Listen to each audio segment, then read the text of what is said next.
മലപ്പുറം തിരൂരിൽ നിന്നുള്ള ഒരു തട്ടിപ്പ് വാർത്തയിലേക്കാണ്. തിരൂരിൽ പ്രവർത്തിക്കുന്ന സപ്ലൈകോ ഗോഡൌണിൽ സൂക്ഷിച്ചിരുന്ന ഭക്ഷ്യധാന്യങ്ങൾ കാണാനില്ല. ഒന്നും രണ്ടുമല്ല, 2.25 കോടി രൂപയുടെ ഭക്ഷ്യധാന്യങ്ങളാണ് കാണാതായത്. ഇന്റേണൽ ഓഡിറ്റ് ഭാഗം നടത്തിയ പരിശോധനയിലാണ് കണ്ടെത്തൽ. സംഭവത്തിൽ 8 സപ്ലൈകോ ജീവനക്കാരെ ഇപ്പോൾ സസ്പെൻഡ് ചെയ്തിരിക്കുകയാണ്. തിരൂർ കടുങ്ങാത്തുകുണ്ടിലെ സപ്ലൈകോ NFSA ഗോഡൌണാണിത്. ഇവിടെ സൂക്ഷിച്ചിരുന്ന 2.25 കോടിയുടെ ഭക്ഷ്യധാന്യമാണ് ആവിയായി പോയത്. കൃത്യമായി പറഞ്ഞാൽ 2,78,74,579 രൂപയുടെ ഭക്ഷ്യധാന്യങ്ങളാണ് കാണാതായത്. ഇക്കഴിഞ്ഞ ഏപ്രിലിൽ സ്റ്റോക്ക് വെരിഫിക്കേഷനിലാണ് ഇക്കാര്യം വ്യക്തമാകുന്നത്. പിന്നാലെ NFSA മാനേജർ, കോഴിക്കോട് സപ്ലൈകോ ഓഫീസിലെ സീനിയർ സൂപ്രണ്ട് തുടങ്ങിയവർ നടത്തിയ പരിശോധനയിൽ സാധനങ്ങളുടെ കുറവ് ഉറപ്പായി. സപ്ലൈകോ ഡിപ്പോ മാനേജർ ഉദ്യോഗസ്ഥരുടെ പങ്ക് അന്വേഷിക്കണമെന്നാവശ്യപ്പെട്ട് കൽപ്പകഞ്ചേരി പോലീസിൽ പരാതി നൽകി. 8 ജീവനക്കാർക്കെതിരെ കൽപ്പകഞ്ചേരി പോലീസ് കേസെടുത്തു. 8 പേരെയും സപ്ലൈകോ സസ്പെൻഡ് ചെയ്തു. 2-3 വർഷത്തിനിടെയാണ് ഇത്രയധികം സാധനങ്ങൾ കാണാതായത് എന്നാണ് പോലീസിന്റെ നിഗമനം. ഒരു വർഷം ശരാശരി 14,000 ലോഡ് ഭക്ഷ്യധാന്യങ്ങൾ ഇവിടെ നിന്നും റേഷൻ കടകളിലേക്ക് കൊണ്ടുപോകുന്നുണ്ട്.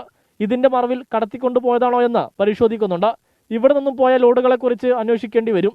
കടത്തിന് ജീവനക്കാരുടെ ഒത്താശ ഉണ്ടായോ എന്നാണ് പ്രധാനമായും അന്വേഷിക്കുന്നത്. അന്വേഷണത്തിന്റെ ഭാഗമായി താനൂർ DYSP VV ബെന്നിയും സംഘവും സപ്ലൈകോ ഗോഡൌണിലെത്തി പരിശോധന നടത്തി. വരും ദിവസങ്ങളിൽ ജീവനക്കാരെയും ഇവിടെ നിന്ന് റേഷൻ കടയിലേക്ക് സാധനങ്ങൾ കൊണ്ടുപോകുന്ന കരാറുകാരെയും ചോദ്യം ചെയ്യും. കുറ്റക്കാരായ ഉദ്യോഗസ്ഥരെ അറസ്റ്റ് ചെയ്യണമെന്നാവശ്യപ്പെട്ട് യൂത്ത് ലീഗ് സപ്ലൈകോ ഗോഡൌൺ ഉപരോധിച്ചു.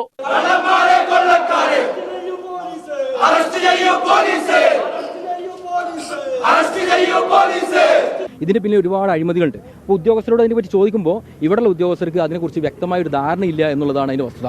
ഈ നടപടി എടുത്തത് സാധാരണ ജോലിക്കാർ മാത്രമാണെന്നുള്ളതാണ് ഇതിൻ്റെ വസ്തുത. സാധാരണ ജോലിക്കാർക്കെതിരെ ആർക്കും നടപടി എടുക്കാം. ഒരു ജനങ്ങളുടെ കണ്ണിൽ പൊടിയിടാൻ വേണ്ടി മാത്രമാണ്. ഞങ്ങൾ യൂത്ത് ലീഗ് ഇതുമായി സമരമായി മുന്നോട്ട് പോകും. ഭക്ഷ്യധാന്യങ്ങൾ ട്രെയിൻ വാഗണിൽ നിന്ന് എടുക്കുന്നത് മുതൽ റേഷൻ കടകളിൽ എത്തുന്നത് വരെ കൈകാര്യം ചെയ്യുമ്പോൾ ഹുക്ക് ഉപയോഗിക്കും. ഇതുവഴി 100 കിലോ ഭക്ഷ്യധാന്യത്തിൽ നിന്ന് ശരാശരി 200 ഗ്രാം ഭക്ഷ്യധാന്യം വരെ കൊഴിഞ്ഞു പോകും. 14,000 ലോഡ് പോകുമ്പോൾ വലിയ അളവ് അരിക്ക് കുറവ് വരും. നിലവിലത്തെ ധാന്യങ്ങളുടെ കുറവ് വരാൻ ഇതൊരു കാരണമാണ് എന്നും ജീവനക്കാർ പറയുന്നു.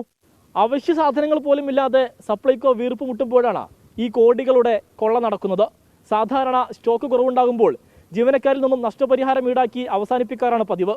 എന്നാൽ ഇത്തവണ പോലീസ് കേസെടുത്തതോടെ പങ്കുള്ള മുഴുവൻ പേരും കുടുങ്ങുമെന്നാണ് തോന്നുന്നത്. സമീർ ബിൻ കരീം, 24, തിരൂർ. പൊതുജനം കഴുതയല്ല സാർ.